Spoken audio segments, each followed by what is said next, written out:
Welcome to the Homeschool Together podcast.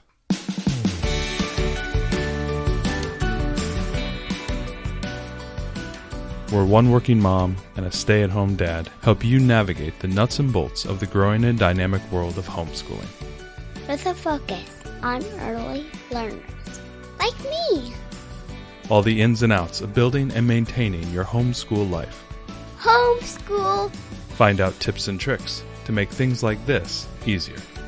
I'm reading. And ultimately, enjoy educating your kids. And what's that last thing? Have fun together.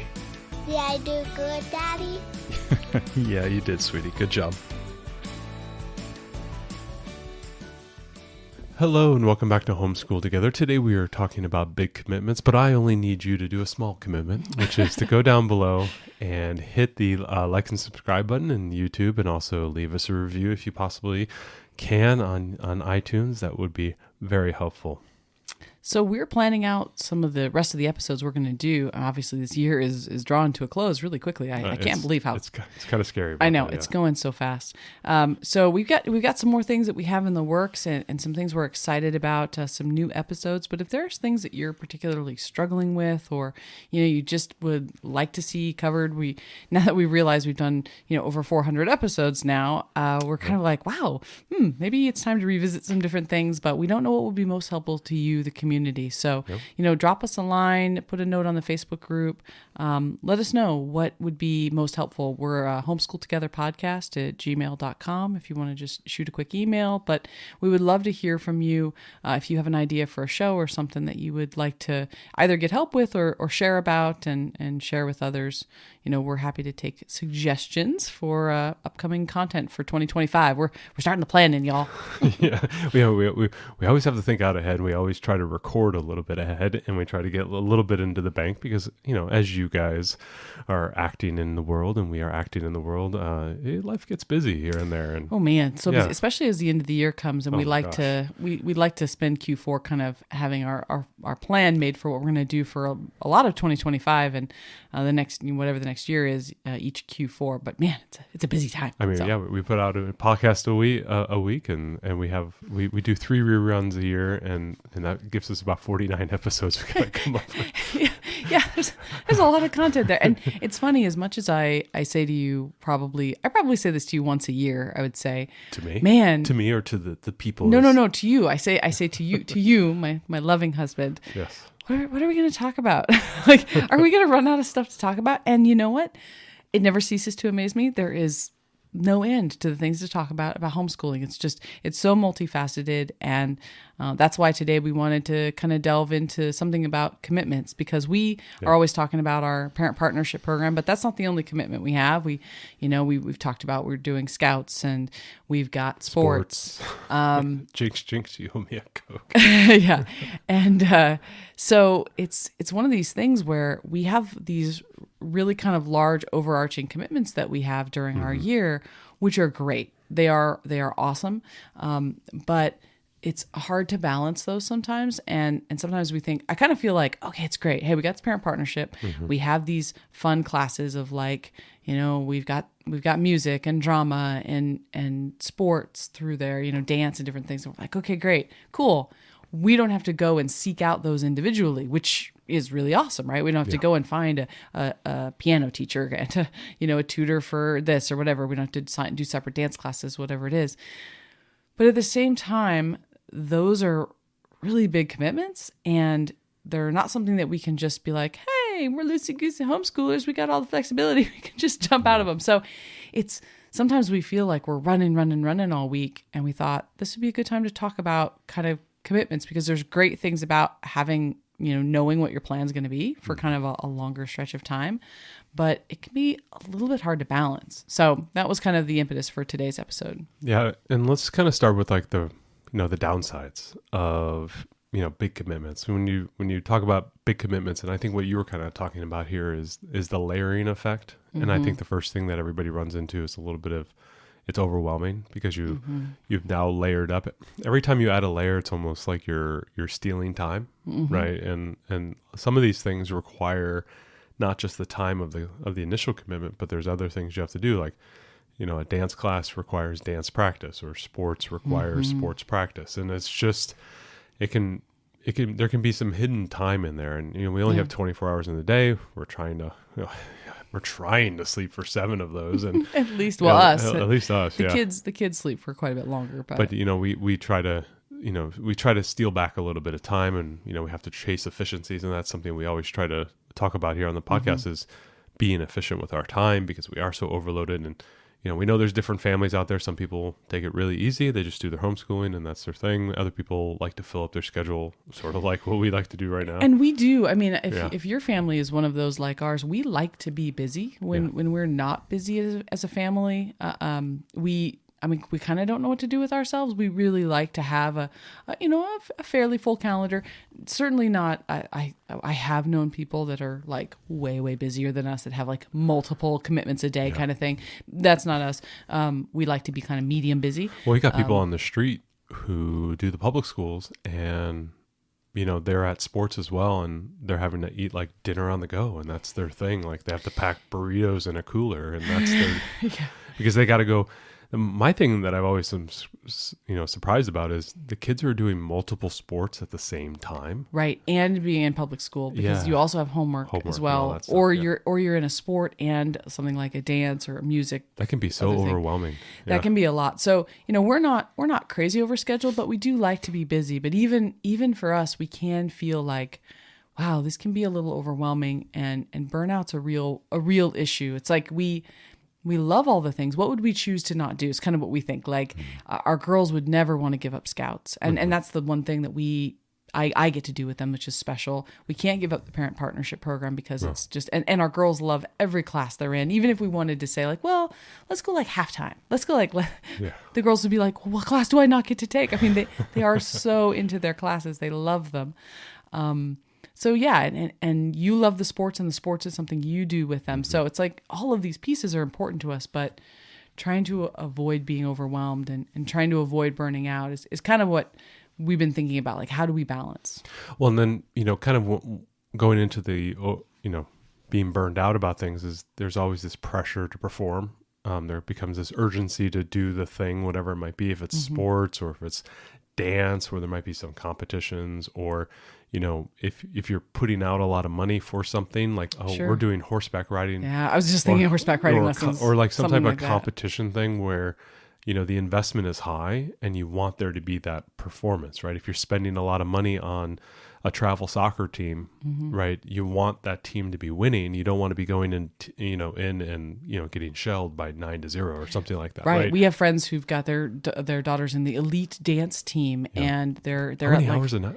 I think it's 4 nights a week that they're at dance. That's crazy. And then it's like, well, you hope that they do well at their competitions and things, and you hope that they, and not just perform well, but that the kids are enjoying it. I think there's a pressure on your kids too to enjoy that thing, because hey, look, we invested in the travel soccer team. Especially the amount of time, the time you're putting into it. The time is huge, and so it's there is some pressure there because we have made this commitment. And what if it's something that you've decided to do? Hey, we decided to do this co-op instead of going into this other charter school or whatever. Now we can't make the switch, so we've decided that this school year this is what we're doing, and we might be kind of stuck there, and that can put some pressure on everyone to perform, to enjoy it, for it to have been the right thing, and it's not always the right thing. So that can be a challenge. If you have that uncertainty and that issue, you do, and all of a sudden lose that flexibility. Kind of what you said is sometimes we have to make choices, and that choice might be the last bit of time that we have, and now you don't have the freedom to do X, Y, or Z. We kind of laugh because we have sports on the weekends, and we don't go and see my parents on the weekends as much as, during sports season, because, we're busy until the middle of the afternoon. Maybe we'll come up on a Sunday or something like that, but we don't do like more extended, get-togethers and things like that until the sports season is over. We do lose some of that flexibility. Yeah. And if you then layer that in during the week, maybe you can't do these other types of things, or maybe there's not as many options for play dates or afternoon play sessions. One of the benefits of being homeschoolers is that you can do kind of like asynchronous play times where you can like hang out during the middle of the day, have a play date over here. But if you've got all these things layered in, you lose a little bit of that flexibility, and all of a sudden you're mimicking more of like that public school time where the only time I have is here and here, right? We don't have the whole day to play with. Maybe you have a co-op that is like a 4-day thing, and you could have chosen the 2-day thing, or maybe you chose the 4-day thing, and all of a sudden now you have less flexibility. Maybe you can't go on those weekend vacations, and what you guys like to do is go camping on the other side of the mountains or something like that. As a family, that's your thing. Or if you have a parent who comes in and does swing shifts, well, I'm sorry, you can't see because they're doing these activities and you're sleeping at that time. Like all of a sudden there becomes a lot less flexibility. So it's definitely something to think about when you make your commitments. What is that going to do to your day to day? Yeah. Well, and as your kids get older, what we're realizing as ours continue to age too, is that the commitments get bigger. And they get more rooted, right? So our daughter's been doing dance for however many years. It's like, well, we couldn't say no now. we're in it. So one of the things to think about with those big commitments too is looking down the road a little bit at where could this lead. They invited she was 4 at the time, to join the elite dance team, and we just said no. I'm sorry. Could we have fit it in our schedule last year? Yeah, probably, but we were like, no. We're like, this is going to go places that our family can't support, and then I don't want to be the one to have to tell our daughter she can't do something that she's passionate about. But we have all these other commitments on our time. So that's a little bit of commitments can be a slippery slope, is I guess what I would say. And especially the more children you have, and if they all have unique interests that, aren't dovetailing together, it can be real tough. Yeah. And kind of going with the lack of flexibility is sometimes when we have these big commitments, we are running around or we're busy because we have to multitask at certain times. I can't tell you how many times, like the dance class, I get back-to-back dance classes with the girls, and I'm using that time to do homeschooling because we were busy during the day and I have to do this other thing. And I just noticed the other day where I got up there to the window where you can view into it, and I had a moment where I got to watch my youngest do her dancing. And it's like, sometimes you miss those small moments because you're so busy. And I totally understand families that have like 4 or 5 kids. I mean, obviously it's a big handful right there. And you have all these activities and competing sports that can be really challenging. But sometimes we do miss those moments where I can just sit back and go, I can see my child running across the field smiling, right? And laughing, and just taking that in, and just like snapshot mental core memory has been, inside out, it's like it's a core memory has been generated. And I think sometimes we can lose out a little bit on that. Like I know something that's just personal with me is all the times you're at an event or you're doing something, everyone's got the cell phones out and they're trying to record it. I'm like, I don't need to record every single time. A lot of times I just put the phone down and I just want to enjoy the experience by myself. I don't need 1,000, there's 1,000 people taking photos. If someone over here that is in my party that's taking a photo, I don't think I need to also take a video of the thing, because I can just get that video and maybe you can sit back and just enjoy the moment and be in the moment. I think sometimes when we're really overcommitted, when we have a lot of requirements and a lot of things that we're doing, we can sometimes overschedule ourselves to the point where we are missing out on those little fun things and kind of losing that thread of the reason why we want to homeschool, which is to be with our kids. Yeah, you kind of focus on these big events. Like, okay, let's focus on, we got soccer game coming up. We have the volleyball game coming up. Okay.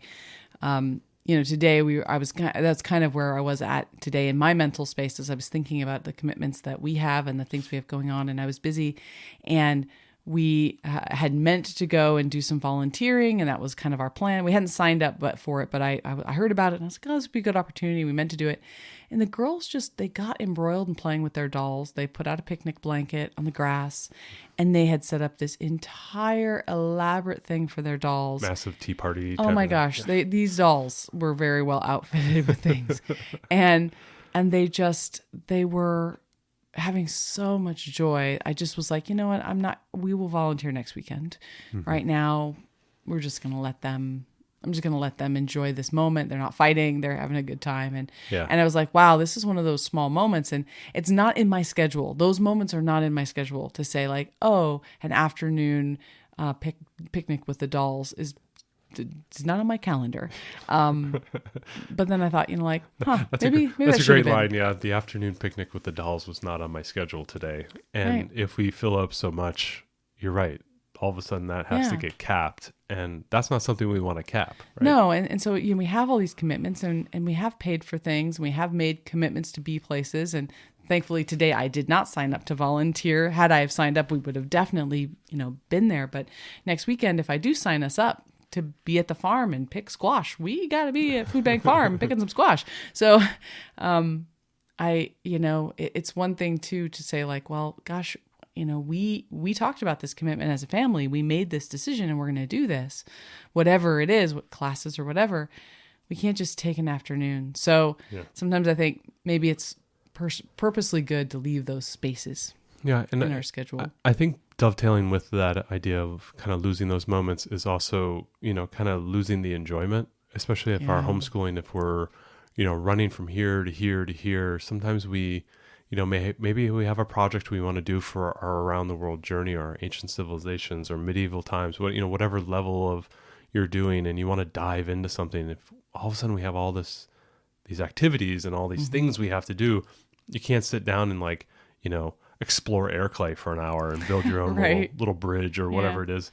You lose that chance to just kind of do that deep dive because you're like, oh, it's 4:30. We need to get going right now. And I am such a victim of that all the time. I feel like sometimes I am pulling that enjoyment away, and even just for myself, because it's like, oh man, I need to get across town in 12 and a half minutes. Right. We got to go. I got to go right now. I'm like running around, and you're like, everybody's got to go potty. Everybody get their socks and shoes on. I know. We got to go. And it's, as much as you want to prepare for things, it's sometimes you feel like, I don't know if I'm enjoying the moment here. And that's, listen, homeschooling isn't like a 24/7, 110% amazing all the time, because it's life, right? We gotta go do things. We got doctor's appointments. We got to go take the car for an oil change. Things happen. Things happen, And right? the kids go with us everywhere. Exactly. Like tomorrow I have a meeting with my writer friends, and I got to take the kids along with me, and it's 11 o'clock in the morning, and it's just what's going to have to happen, right? They're going to have to sit there and be kids for a little bit, someone else's house. So it's no big deal, but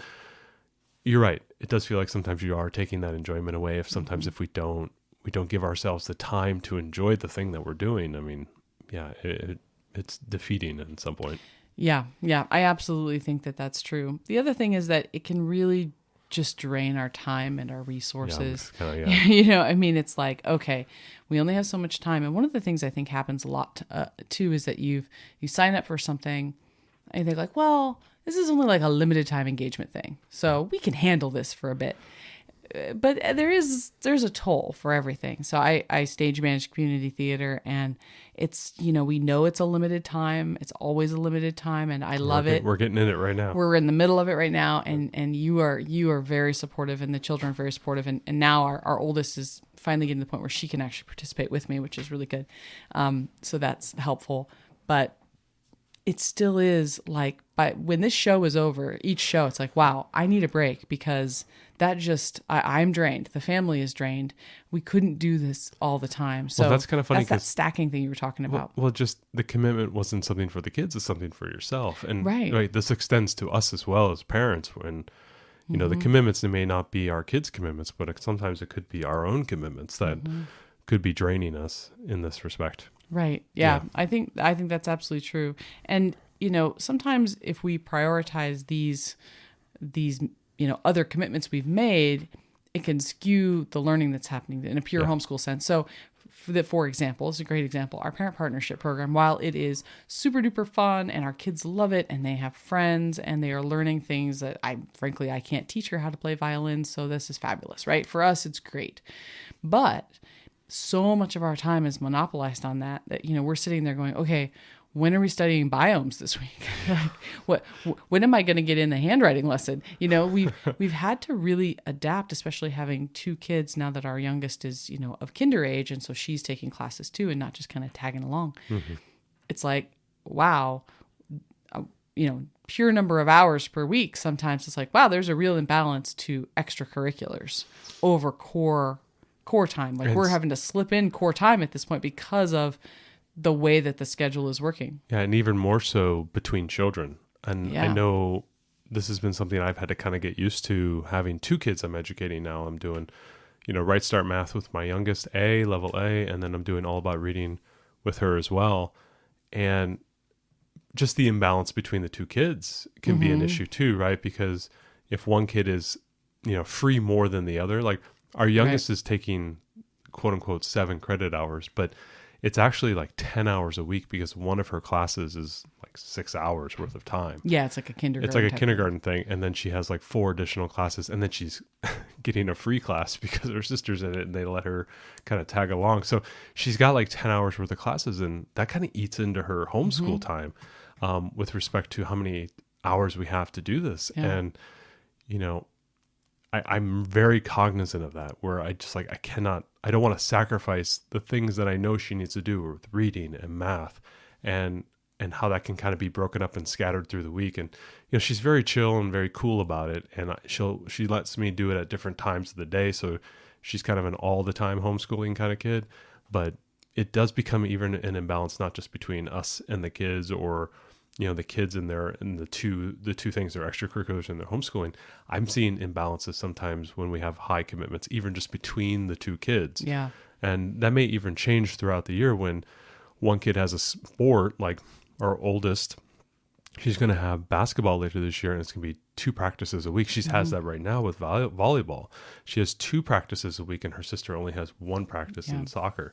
So there's already that kind of imbalance. So there's some time we have to make up here, and her sister's doing more stuff over here. So there's always these imbalances that we're always having to try to put the thumb on either scale to try to even things out. It's true. And her sister, our older daughter, is in more performance-based classes than our younger. So there's more practice required for her. And so that's like, okay, that's even more time, right? So the younger one needs less homeschool time for core than the older one. The older one has more practice time she needs to put into performing arts. So it's like, okay, you already, need more time for a core, and now we already have less because of that, and keeping the little one occupied during. So it's just, it can be a real challenge. Now, we are really happy with the commitments that we've made. We did agree there were no more commitments. No more commitments. We can't take anything else on.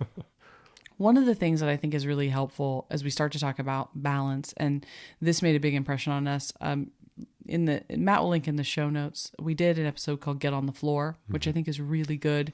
And it talked about, like if you're going to do something, be all in, kind of don't be, 1 foot in, 1 foot out. Because, and I think that's helped us make some decisions to pare down different pieces. Like we're only going to be involved in commitments where we are comfortable being kind of all in on it and not doing kind of passing commitments, because we just don't have time for those. We actually just had our first passing commitment this summer. Yes. When we did basketball. Normally I'm all in on sports, but this summer basketball league we just kind of said, it is what it is. It's just practice. It's just fun. And you know what? It was incredibly stressful, actually. It was. It was really, we were like, okay, she's moving up to the next level and it's a little bit faster. It's like, it's like first, second grade and then third, fourth grade play. So she was moving between second and third grade, and you're like, okay, cool. This is great. It's like a 6-week league. You don't have to coach it. Cool. We'll just show up. She'll get some experience with this faster gameplay.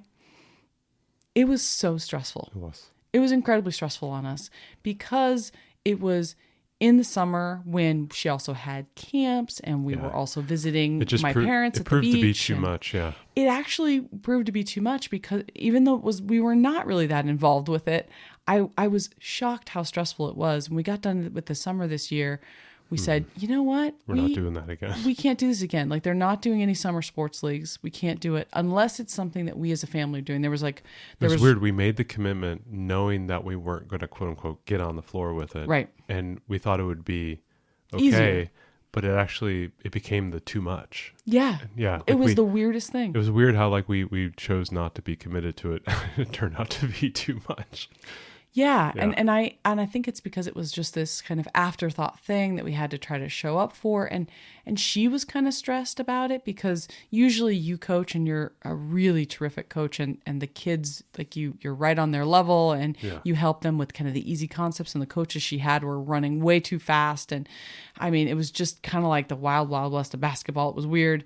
And it was really stressful on her too. It was like, for what? Like, why did we do this to ourselves? Yeah. Just so that we could Get her at the next level. She was going to do it anyway. yeah, So. and get us to stress during the summer. Like, what was the point? So we want to talk a little bit about, as much as we love our big commitments, how can we start to find balance and be kind of counter some of these downsides? Yeah. So I think the first thing would be is to set realistic expectations.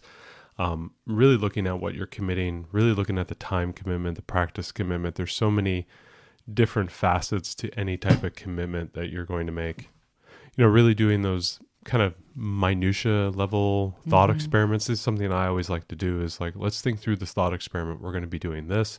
We have to drive this far. It's going to take this much time. Can you imagine doing that? Then she's got to do these type of things. What is it? Oh, we got to do these activities. Do we have time during the week, and look at the week? Like, really looking at the breakdown of something when you're about to commit to something, I think is really super helpful. And going through those thought experiments for me helps me understand where it fits in like a puzzle piece in my week to week, day to day, because my days are so different. I know there's a lot of homeschooling parents out there who are like, oh yeah, we homeschool between 9 and 12, and then after 12 we kind of do this stuff. That's great when it's a simple schedule like that, but like, I think most homeschooling people have more complex. Every day is a little different. Every day is a little bit different, and you really have to adapt from day to day. And for me, it's like, okay, we're sliding this when on Thursdays. Oh, that's a tough one to do. I don't know if we can do that. Just like even just scheduling out like dentist appointments, you're sitting there going, oh, that's when? Okay, that's Thursdays are bad for me 6 months from now. Yeah, it's like, no, I don't think that's going to be a good time. I need to do a different time, right? Yeah. Just looking at the breakdown, I think is super helpful when you're first countering those kind of downsides. Well, and I think you have to be realistic too about not only the thing that you're going to do that specific block of time, but also what does it take to be prepared for that? And what do you have to do afterwards? Is there an outside commitment to it? So for the dance, obviously there's going to be rehearsal time outside to practice. But before dance, we had to get dance bags. We have to make sure that their outfits are kept in there, that the dance shoes don't wander around the house. I mean, there's a certain level of organization that goes with all of that. I do so much prep work like the night before and even the day before in order to make sure that during that time period, I am as successful as possible, because I know if I don't do it now and I got to do it tomorrow, I'm going to get really stressed out. And that's not the time I want to be stressed out, is when the kids are running around asking me to do things, or we have to try to accomplish something. I think the next point is kind of maintaining that flexibility. And I think, for me, doing a lot of prep work helps maintain that flexibility. For you, it may be, when you schedule things. I know we like to leave some shoulder days and shoulder periods so that like grandma and grandpa can take the kids for the weekend, or take them for a Friday and a Saturday. In theory. Just naturally with our co-op, Mondays are wide open for us. And so I love to leave that open for really big gotchas that kind of come up. That is a way to add in flexibility. So just kind of like creating almost like an outlet for yourself during the week to know that, okay, we can have a slow day today. We talk about this a lot of times, high days and low days. And sometimes we have really big days. Like our Wednesday it's just a killer day. It's like 9 till 7 in the evening. Yeah, it's a long day. And I only have like an hour or two break here and there. It can be a lot. It can be really overwhelming. So that's a 10-day or 11-day if you want to do a little spinal tap there. And then, I want a lighter day the next day. Right. And the day before and the day after are both lighter. Which I think is helpful. And one of the things, too, to maintain flexibility is when you're signing up for something, really have an idea about like, kind of like the 6-month new performance evaluation thing with work. Like, okay, so we're going to try this thing and even talk with your kids about this. And then we're going to do it for a month or whatever it is. And then we're going to reevaluate. Yeah. We're not going to make any commitments, even mental commitments, for longer term until we really see how this fits in our life. Because I think if we set ourselves up like, okay, all right, I'm doing this, we're in this for the whole year, that can be, then you don't want to get out. So it's also good if you have the option to sign up to things like, sometimes there'll be classes and things you can pay month to month, or you can pay the whole like year in advance or whatever. We like to go month to month. Especially if you're trying something new. Yeah. Just to know, like, is this really the thing? And the other thing I think is important too about flexibility is even though we've paid for something, sometimes it's necessary to not go. Yeah. And that's okay. Yeah. Right? Sometimes we have to say, you know what, today I'm going to pull a flexibility card here.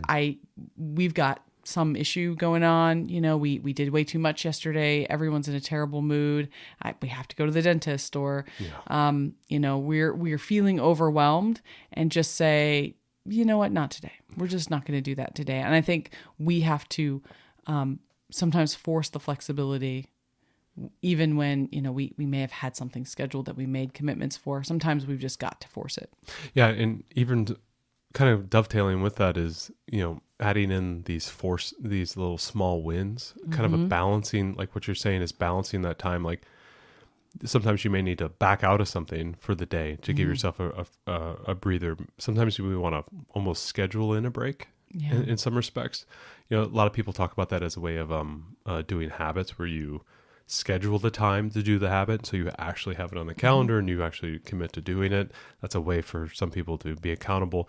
But even in so far as like saying, okay, I want to have a down day on Thursday every week, I'm going to schedule in an afternoon picnic with the kids at the playground when I know there's going to be nobody there. There's going to be not that much playing, not that much noise, and it's going to be more relaxing. We can maybe even read a book on the lawn. Maybe it's a summer activity or something like that. That's just ways to put the time in that is going to be a win and a success to help balance out those really busy periods, sort of like our Thursday, Wednesday analogy we just talked about. Right. You love to take the kids to the movies. Yeah. I know you're always like, well, why do you keep going to the movies? Like, no. It's a downtime. It's just the two girls sitting there. They get to chew on some popcorn. They get to watch a movie. Even dad gets to sit there and put his earbuds in, listen to a podcast or an audiobook. I can just relax, and I don't have to chase anyone around. I know they're safe. I know they're doing it. Sometimes I will even nod off for 10, 15 minutes in the movie. I feel a lot better, and they're just sitting there enjoying themselves. It's really, for me, it's almost like a scheduled meditation time or something like that. It's a scheduled relaxing period.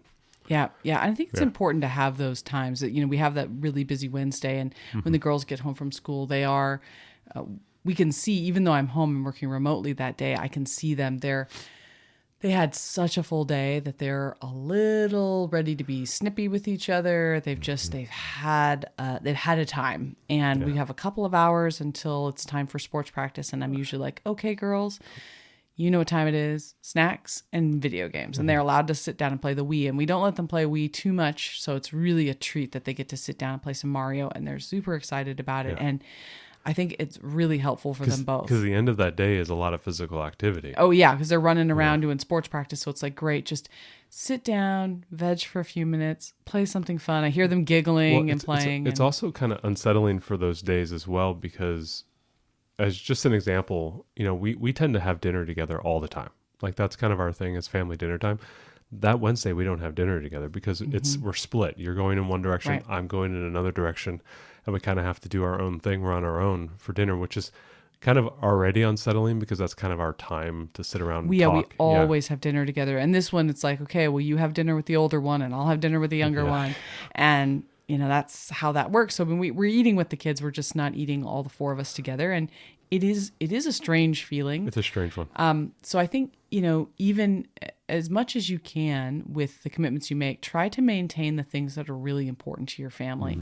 So things like family dinner together if you can, or, find ways. Sometimes what we'll do is like, we can't have dinner together. So, and our practices are kind of staggered a little bit, but maybe when everybody gets home, we'll all sit down and have dessert together, for example. Yeah. So we're trying to, maintain where we can, because that's a really important time. And I think that's good, like kind of baseline time for all of us. We need to touch base with that. I think the next one is a great one that I think applies more to the parents than the kids, is setting the boundaries and saying no. That's something I think you struggle a lot of times with. I'm really bad about that. Not only just saying yes, but also volunteering yourself all the time to do things. Yep. Which I think can be one of those things where we have to be able to say no. We have to know when it's enough. And I know there's a lot of moms out there who want to be like, yeah, I want to be the helper. Yeah, I can do the lunches or I can do the snacks. Sometimes we've got to sit back and just say we can't volunteer all the time. We can't say yes all the time. And I think that's something that can really create a lot of anxiety and fear and uncertainty. And then that can always filter down because sometimes, oh, I've got to put these things together. I can't do homeschool right now, right? And right in those moments, we're taking away from our children in those moments because we don't have the capacity or the foresight to say I shouldn't be doing this. I'm really bad about this one. This one's the one you're always telling me, like, you can't volunteer for everything. And it's funny because I just found out about this farm volunteering today and I didn't want to say no, right? I just found out about it this morning and I'm like, well, I don't know what we have going on this afternoon. We could probably do it. It's a nice day. I mean, we have some errands we got to run, but we could probably squeeze it in, And by the time we were getting ready to go, we would have been like 45 minutes late to this thing and everything. And I was like, what am I doing? Like, you're always telling me, just stop and think. I feel like, there's that 72-hour thing they talk about when you want to buy something. Like, financial people advise that, right? Like, if we want to buy something, put it in your cart or whatever, write it down, wait 72 hours or whatever. Wait a weekend. And if you still want to buy it, then do it. Yep. I feel like there should be a rule like this about volunteering for things, whether that's a charitable thing, like what happened to me today, or whether that's something for your kid's dance class, or, are you going to volunteer to be the snack mom at Scouts or whatever it is. I feel like there should be a waiting period. I need to do this because I'm so quick to be there. Like, well, we need somebody to drive, half hour out of their way to go get so-and-so and help them get to a meeting. And I'm always like, well, I could probably, I'm thinking about it in my head. How could I do this? And I'm already way overscheduled and I need to just take a break and go, okay, look, if they can't find anyone, I will absolutely step up. But maybe this isn't, like, there's probably somebody that lives a lot closer to that gal, for example, than me trying to go out of my way just to, like, I feel like I always want to help. Like, I always want to step up and help. And you're constantly like, whoa, just settle, stop volunteering for everything. Well, I think there's a fear that if you don't step up, that nobody's going to step up, or that if you don't step up, you're a bad person. It was like, no, if you step up a lot, you may not be the person who steps up in this one instance, but you got to think about all the other things you stepped up for in this week. Yeah. And you're not letting this other person down. And I think kind of with that is, having the family be part of that decision-making process is a good way to kind of get around that, where it's like what you were saying right now. Oh, it came up today, right? Mm-hmm. And maybe the proper response is using your family as sort of that shield and say, hey, everybody, can we all commit to this? Can we do this today? No, mommy, let's not do that. No, I don't want to do that.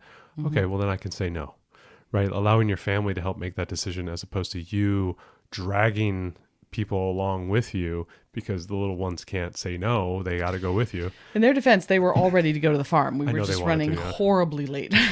So we'll get them out there. But using the family as a way to say, okay, we all agree to this thing. Let's go ahead and go do it. And it puts the burden of the commitment as a unit and also gives you the out. A lot of times I think people who say yes a lot of times, they just need an out in some way. And they feel like maybe in that circumstances, you don't have an out. So speaking for myself as the one who volunteers for everything, I think that I'm much more in the first category that you talked about. It's not that I have a problem saying no, because if I truly can't do something, I'll say no. My problem is really that I don't have a lot of trust that someone else is going to step up.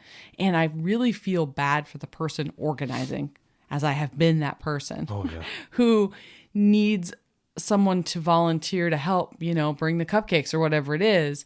And just no one steps up. And that's always my fear. We were even at soccer this weekend and there's a mom who's in charge of snack duty. I made a point to walk over to her and said, hey, did you get all the snack signups? Which week do you want us to do? Can I help? Kind of thing. Because I'm always worried for that person that they're going to get hung out to dry and that they're not going to want to volunteer to be the lead person again because they never got any support. So that's where it's usually coming from for me. I'm okay saying no. I always feel like I'm going to let that person down, because they're not going to get enough support from other people. That's kind of where I'm always, because we're all busy, right? Everybody's busy. So it's a real hard one, but Yeah, maybe the 72-hour rule for y'all out there. I'm going to try it. I need to try that, is like waiting. My thing is I just need to wait and talk to you and say, let me talk to my husband about that. Just because I need to bounce it off for you to be like, no, we do not have time to do that day. Or yeah, we can, that sounds good. We can support that. Well, and even in that level of support, I think keeping a perspective on what you're doing is really important, because you want to volunteer, right? And that's great. Nobody's saying that's wrong or anything, but understanding what level you can commit, Yeah. and trying to find out, instead of saying, I'd like to volunteer, you say, are there any holes in your schedule? Are we missing anything? Is there any uncertainty? Like kind of gauging it. Like a lot of times we want to do the perfect thing all the time, or we want to go above and beyond because that's how we want to react. It doesn't always have to be perfect. Like, if you're trying to help out a parent who's scheduling something, that doesn't need to be the greatest event of all time. Mm-hmm. Sometimes it just needs to fill the time, complete the task, and be done. It doesn't have to be the life-changing experience every single time. Right. And I think putting that into perspective a lot of times, I think is helpful, because I think from the kids' standpoint, they enjoy a lot of things at different levels, and so we always want to go above and beyond. We want this to be the greatest experience of all time. But like what you had to do the other week with the Girl Scouts, just doing a fun scavenger hunt is, which you had to put together for me. But like, because I ran out of time. But if you think about it, like you could do this huge thing and all this thing. I'm like, just take these like 20 items and throw them in the bush. Literally go in the backyard and just throw them in the bushes and say, the kids loved it. Kids, go hunt down those things. And you could sit back and say, okay, that's really easy. I can do that. And it was a great experience. It solved the purpose. The kids enjoyed it, but it didn't have to be this amazing experience that, almost like, it's like the gender reveal parties that people have. It's like, do we really need to have a flyover airplane that drops the confetti? Like, no, you don't have to go overboard on every single thing. Right. I think keeping that perspective can maybe help gauge on what you volunteer for, or how much you volunteer for as well, or how big of projects you're going to do, or, what are the expectations on the sport? Maybe, if your kid isn't like super into sports, you make sure that you use maybe the Boys and Girls Club as opposed to like the AAU thing, because that's going to be way more intense than this. Or if you want to do horseback riding, you don't go to the competitive horseback riding thing. You just kind of get a couple lessons here and there, and just start small. And I think that's kind of like maybe just keeping the perspective of what you're trying to accomplish, because for a lot of times with the kids, the experience, we always make the joke, I can't tell the difference between a $200 bottle of wine and a $20 bottle of wine. And I think kids are like that too. Like the experiences could be the super fancy experience and just a regular experience. And I don't think the kids can really tell the difference for the most part, the difference between those things. Yeah, we're not, unless we're connoisseurs. Yeah, but you don't have to give them the first class experience every single time. I've never had a $200 bottle of wine, so I don't even know what that's like. I don't know. Maybe we would notice. Maybe we would. Yeah, we probably would. Yeah, so somebody's listening right now and go, I'm sommelier on my side, and or you would know if you had a $200. Yeah. That's probably what it is. If we had a $200 bottle, we would know. But yeah, maybe the better analogy is not everything has to be first class, right? Well, right. Coach is just fine. We still get there. Well, and so I think part of it too is understanding when you make a commitment, what things cause you stress. So for me, I've gone through different seasons of my life, but when I'm, right now, for example, we were doing this big in Camporee with the Girl Scouts, and they were like, hey, they need volunteers. And I said, you know what? I have no capacity to plan anything. I can't go to meetings. They're outside of the normal Girl Scout meetings. I can't go to special planning meetings in Camporee. I can't plan badge work. I can't do anything. But I'll tell you what, when I am on site for that camping weekend, you have my whole time. I will volunteer for everything. I will lead groups of girls. And I did. I'm like the executor at camp. What do we need to do? Okay, Ariel's on it. Go follow Miss Ariel. She's got this thing. And I got the scouts to all their stuff on time. I led hikes. I took care of boo-boos. I killed a lot of spiders. I was on it. I volunteered for everything because I was there, and that was the level that I could do. It was like, don't ask me to put anything else in my brain, but when I'm physically here, you've got me. And there's been different times in my life where I'm like, I can't even attend that event, but I could do a little bit of email and I could do some planning for you. So it kind of depends what causes you stress and, what both things are valuable. Everyone needs all the different aspects. You need both of those people, yeah. Right. You need both those people. And it's funny when we get done with the weekend, the people who planned it all are like, oh my gosh, we're so thankful that you just executed all these plans. It was fabulous. Right. Yeah. And I'm like, oh my gosh, I'm so glad that you planned all these things because we would have just been here like bumming around camp. But no, you planned climbing and canoeing and all these great things for us. So I think it's like, know where your strengths are, know where your stresses are, and try to make sure when you make commitments that you're kind of playing to the strengths and downplaying the stressors, which I think also leads us into another aspect, which is we need to prioritize our downtime, right? We talk about stress. We talk about, I didn't have a doll picnic on my schedule. Maybe I should have, right? Not a doll picnic, let's say, but maybe we should have. Because you were busy all morning. Right. I was running errands all morning. So maybe I should have had on my calendar family afternoon. Could have been anything. Could have been a movie, a game, doll picnic. And it could have been anything, but we don't typically, we don't really do that other than your movie. We don't really, prioritize the downtime. I look for the gaps, and the gaps are my period, but a lot of times in those time frames I'm trying to catch up on homeschooling. But even in the gaps, like on a Thursday or Tuesday, Thursday, I don't want to use the whole gap. I want to use, okay, we're going to get home. I'm going to set up for lunch. I'm going to do a little homeschool before lunch with the youngest because I've been doing it all morning with the oldest. We'll have lunch. I'll send the oldest off to go do some of her practice work. I can finish up a reading or a math lesson, do a little bit of science-y type of thing, and then, okay, cool, we'll bring them back together. I'll do a little bit of around the world journey stuff, and okay, good. Now you got your 2 hours, and I can go work out, right? Or something like that. Like I can go do something else. I do look for the gaps, and I try to visualize how much time I have in those time or what I need to accomplish. And that's a lot of the prep work that goes into the day. Listen, when we hit the stop button in 2 minutes here, I'm going to go out into that, my kitchen here, and I'm going to prep for tomorrow because I got a lot of things coming up tomorrow. There's a lot of things I need to do. I need to make a little list of what I need to do at certain times. And I know I got to do homeschool, and I need to go prep for that. Because if I don't prep for that tomorrow morning, I'm going to be running around with my chicken with the head cut off, right? Yeah.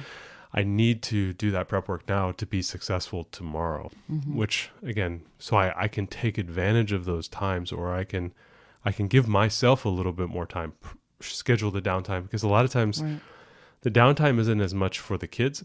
I can always just say, I'm done. We're done. Homeschooling's good today. You guys did a lot. I'm fine. Right. No big deal. I need the downtime, right? I can't go 9 hours a day and do this. And hopefully at home, you guys are listening to this. That's the same thing. It's like the downtime isn't always just for the kids, but it's also for you as well, to make sure you have a little bit of space so that you don't go and lose your mind doing this all day long, because it starts to wear down on you. You're not enjoying it, and it begins to spiral out of control. But for me, the downtime is for the girls, but also for me. I need to be on doing my own thing as well. But we don't put that time out there. We don't say hey, that afternoon is blocked because I have downtime. And I kind of feel like we should. I feel like we should, put those, hey, gosh, because I was looking at this weekend before it started, and I was like, wow, we actually have we don't have a very busy weekend. We actually have a lot of free time. And it all evaporated. Oh yeah. It totally feels did. like a bathtub. It's incredible. Right.